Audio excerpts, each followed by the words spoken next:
চট্টগ্রামে আইনজীবী সাইফুল ইসলাম আলিফ হত্যাসহ ৫ মামলায় ইসকনের সাবেক সংগঠক চিন্ময় কৃষ্ণ দাস ব্রহ্মচারী জামিনের আবেদন আবারও নাকচ করে দিয়েছেন আদালত। আজ বৃহস্পতিবার সকালে চট্টগ্রাম মহানগর দায়রা জজ আদালতে শুনানি শেষে বিচারক হাসানুল ইসলাম এই আদেশ দেন। এদিকে চিন্ময়ের জামিন শুনানিকে কেন্দ্র করে আদালতে অতিরিক্ত পুলিশ মোতায়েন করা হয়।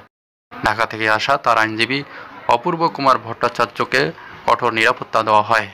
চট্টগ্রাম মেট্রোপলিটন ম্যাজিস্ট্রেট আদালতের সহকারী পাবলিক প্রসিকিউটর মোহাম্মদ রায়হানুল ওয়াজেদ চৌধুরী জানান, চিন্ময়ের জামিন আবেদনের পক্ষে ঢাকা থেকে আসা আইনজীবী অপূর্ব কুমার ভট্টাচার্য শুনানি করেন।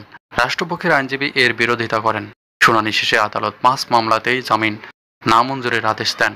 গত বছরের ২৫শে নভেম্বর রাতে ঢাকার শাহজালাল আন্তর্জাতিক বিমানবন্দর থেকে ইসকনের বহিষ্কৃত সংগঠক ও সনাতনী জাগরণ জোট নামে একটি সংগঠনের মুখপাত্র চিন্ময় কৃষ্ণ দাসকে গ্রেপ্তার করে ডিএমপির গোয়েন্দা শাখা। তার বিরুদ্ধে চট্টগ্রামের কোতোয়ালি থানায় রাষ্ট্রদ্রোহ মামলা ছিল। ২৬ নভেম্বর তাকে চট্টগ্রাম আদালতে হাজির করা হলে বিচারক কারাগারে পাঠানোর নির্দেশ দেন।